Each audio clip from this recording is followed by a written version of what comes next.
కాళ్ళు బాగా పగిలిపోతున్నాయని, మీ కాళ్ళకి పగుళ్ళున్నాయని మీరు చాలామందయితే పట్టించుకోరండి. నేను రీసెంట్‌గానే నాకు ఇప్పుడిప్పుడే పగుళ్ళనేవి వస్తున్నాయి.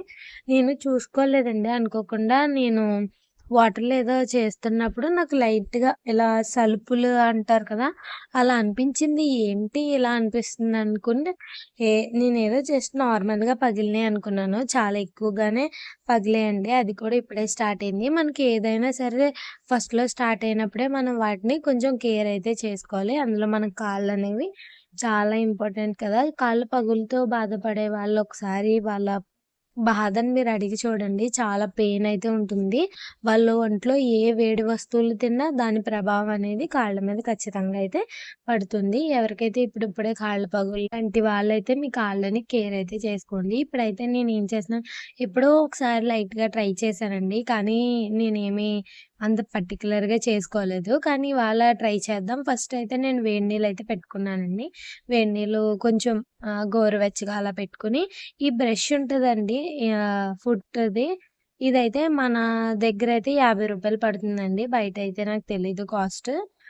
ఇప్పుడు నేనైతే ఈ స్టోన్ అయితే నేనెప్పుడు యూజ్ చేయలేదండి. ఇది బ్రష్ అయితే మా అమ్మగారి కోసం అయితే తీసుకొచ్చాను. ఇప్పుడు నేను చెప్తున్నదేంటంటే, మనకి వెనకాల రాయి ఉంది కదండీ! అదెప్పుడు ట్రై చేయకండి నాకు తెలిసి. జస్ట్ మనకి ఆ పగుళ్ళు ఏర్పడతాయి కదా! అందులోకైతే మట్టి వెళ్ళిపోతుందండి. ఆ మట్టి వెళ్ళిపోవడం వల్ల అవి మనకి లైన్స్ బ్లాక్‌గా అయితే కనిపిస్తాయి. చూసారు కదా! నేను జస్ట్ ఆ బ్రష్ ఉంది చూసారా? బట్టల బ్రష్ లాంటిది. దానొక్కదాంతో జస్ట్ ఇలా అనగానే దాంట్లో మట్టి అంతా పోయింది. నెక్స్ట్ ఏం చేశానంటే, మనకి బియ్యం నూక ఉంటది కదండీ! ఆ నూకలో కొంచెం శనగపిండయితే కలిపేసి, ఇలా ఫుట్‌కైతే ఇలాగా స్క్రబ్బింగ్ లైట్‌గానే చేశానండి. హార్ష్‌గా అయితే ఎప్పుడు చేయకూడదు. చూసారు కదా! ఇందాక ఫస్ట్ చూపించినప్పుడు వీడియో స్టార్టింగ్‌లో చూడండి. ఎలా కనిపించాయో పగుళ్ళు. ఇప్పుడైతే చూడండి అంతయితే లేవు. మనకి జస్ట్ ఆ బట్టల బ్రష్‌లా ఇంగోండి ఇక్కడ మళ్ళీ క్లియర్‌గా చూపిస్తున్నాను. ఎక్కువ హార్ష్‌గా అయితే చేయకండి. ఆ రాయి వెనకాల స్టోన్ ఉంది కదా! దాంతో కూడా ట్రై చేయకండి. ఆ బట్టల బ్రష్ లాంటిది ఉంది చూసారు కదా! దాన్నే స్లోగా ఇలా అనండి. వెంటనే ఆ దాంట్లో ఉన్న మట్టయితే వచ్చేస్తది. అలాగే మట్టొచ్చేసిన తర్వాత స్క్రబ్బింగ్ అయితే చేసుకున్నాక, మీ ఇంట్లో ఏదైనా వేసుకోలేని ఫేస్ ప్యాక్‌లు ఏమన్నా చాలామంది కొనుక్కొని ఫేస్‌కి పడకపోతే వాడరు కదా! అలాంటి ఫేస్ ప్యాక్‌లు ఏమన్నా ఉంటే తీసుకొని స్క్రబ్బింగ్ అయిపోయిన తర్వాత ఇలా ప్యాక్ అయితే అప్లై చేసుకోండి. నేనైతే ప్యాక్ అప్లై చేసుకొని 5 మినిట్స్‌లోనే కడిగేసుకున్నానండి. మీరైతే ఒక 10 మినిట్స్ అయితే ఉంచండి. ఒకవేళ ఇరిటేషన్ అలాంటిదేమన్నా ఉంటే స్కిప్ చేసేయండి. జస్ట్ స్క్రబ్బింగ్ చేసుకొని మీరు మర్చిపోకుండా వాడాల్సిందేంటంటే ఫుట్ క్రీమ్ అండి.